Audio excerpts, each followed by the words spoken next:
내가 주를 보았다. 우리가 주를 보았노라. 제목으로 새벽에 말씀 나누겠습니다.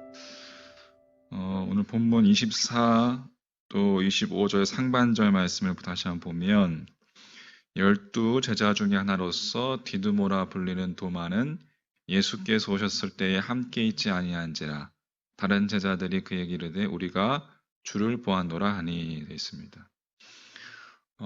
주님께서 부활하셨음에도 불구하고 이제 그 사실을 믿지 못하고 겁에 질려서 두려움에 문을 닫고 숨었던 제자들에게 주님께서 나타나셨죠. 사흘 전 분명히 십자가에 못 박혀 죽으셨는데 무덤을 깨뜨리시고 부활하셔서 제자들 가운데 찾아오셔서 시간과 공간을 초월하셔서 부활하신 주님께서 주님은 제자들을 직접 만났다는 사실, 놀라운 이런 체험이죠. 한번 생각해 보면 제자들이 부활의 주님을 만났다는 것 자체가 신비로운 체험이었을 겁니다. 그런데 그 역사적인 현장에 예수님의 제자 중 도마만은 있지 않았습니다. 그래서 나중에 이 도마를 만난 제자들이 도마에게 이렇게 이야기하는 거예요. 우리가 주를 보았노라. 이 말밖에는 더 할 말이 없었습니다. 우리가 주를 보았노라. 그런데 제자들이 이야기했던 그 외침은 그날 새벽에 들은 적이 있었습니다. 바로 그날 새벽 예수님의 시신에 향품을 발라드리기 위해서 왔던 막달라 마리아, 예수님의 무덤을 찾았던 그 막달라 마리아가 부활하신 예수님을 뜻밖에도 처음으로 만나는 부활의 증인이 되었죠. 그 증인의 영광을 막달라 마리아가 얻었습니다. 그리고 그 후에 막달라 마리아가 제자들에게 가서 내가 주를 보았다. 내가 주를 보았다라고 증거했습니다. 그 막달라 마리아와 제자들의 외침은 똑같이 주님을 보았다라는 것이었습니다. 그들이 본 것은 부활하셔서 그들 앞에 서 계신 주님일 뿐만 아니라 죽음을 이기신 참 생명이고 또 영원한 생명이신 그 주님을 본 것이었죠. 오직 주님에게서 하나님 아버지에게 이르는 그 영원한 구원의 길을 그 부활의 주님 앞에서 보았던 것이고 죄의 삭신, 그 사망을 이길 수 있는, 죽음을 이길 수 있는 분만이 죄 가운데 우리가 죽을 수밖에 없는 인간을 하나님 아버지께로 그렇게 이르게 하는 구원자가 되실 수 있다는 것을 그들은 보았습니다. 오직 주님만이 구원자이시고 길이요, 진리요, 생명이라는 사실을 보았던 것이죠. 그래서 막달라 마리아와 제자들이 주님을 보았다라고 외친 그 외침은 그 외침의 참뜻은 주님이야말로 하나님께 이르는 길이고 진리고 생명입니다. 라는 뜻을 포함하고 있는 것이라고 믿습니다. 주님의 부활을 의심하던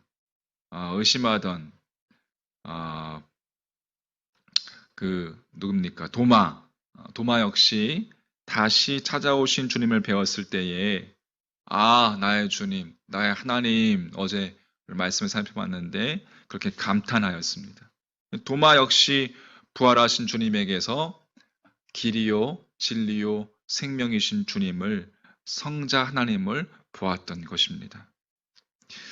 자, 막달라 마리아와 제자들이 주를 보았다라고 증언한 그 의미는 결국 같았습니다.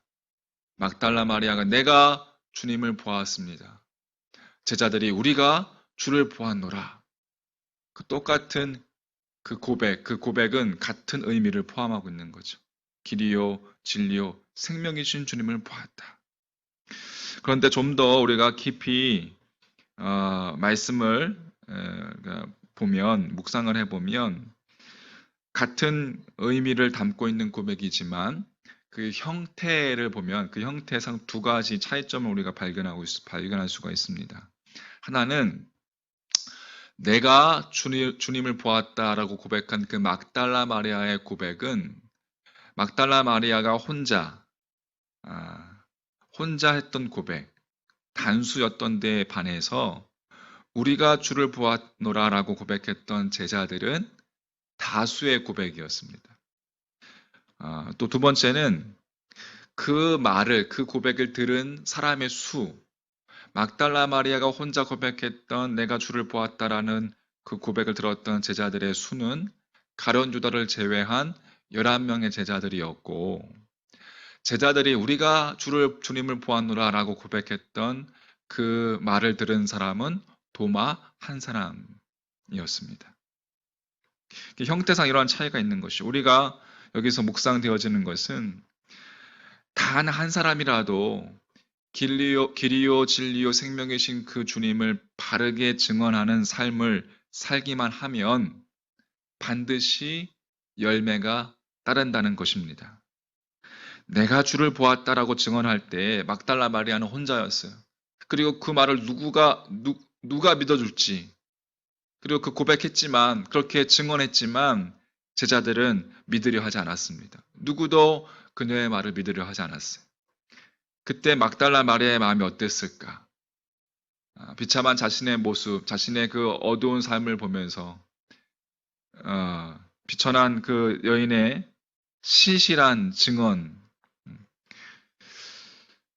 그 증언이 씨앗이 되어서 주님께서는 10명의 제자들이 우리도 주를 보았다라고 증언하는 열매를 맺게 해주셨던 것이죠.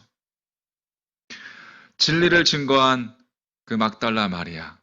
처음에는 그 마음이 외롭고 홀로인 그러한 마음이었겠지만, 그렇게 증거했을 때, 그 열매를 봤을 때 제자들이 그것을 믿고 제자들도 함께 고백했던 그 고백의 열매가 있었을 때에 그 마리아의 감격과 기쁨 또한 컸을 것이라 생각합니다. 신약 성경에 보면 사도 바울은 갈라디아에서 이렇게 이야기합니다. 우리가 선을 행하되 낙심하지 말지니 포기하지 아니하면 때가 이름에 거두리라. 선을 행한다라는 것, 단순히 착한 일을 하는 것이 아니라 선을 행한다는 것은 진리로 사는 것을 의미하는 겁니다. 진리로 사는 것을 뜻하는 거예요. 진리로 사는 것, 그거 하나만으로 우리가 진리를 살아가는 것, 때로는 그것으로 인해서 세상 사람들이 우리를 조롱할 수도 있습니다. 세상의 조롱거리가 되기도 하고, 진리로 아무리 살아도 세상은 조금 더 변하지 않는 것을 우리가 볼 때도 있습니다. 그렇게 조금 더 변할 기미를 보이지 않을 때 우리는 낙심할 수도 있습니다. 그러나 그때 결코 바울은 낙심하지 말라라고 이야기합니다. 할렐루야. 낙심하지 말고 포기하지 않는 한 주님께서 우리를 통하여 역사하심에 반드시 열매를 거두게 하심을 바울은 확신하고 있었고, 그렇게 우리에게 이야기하고 있는 것입니다.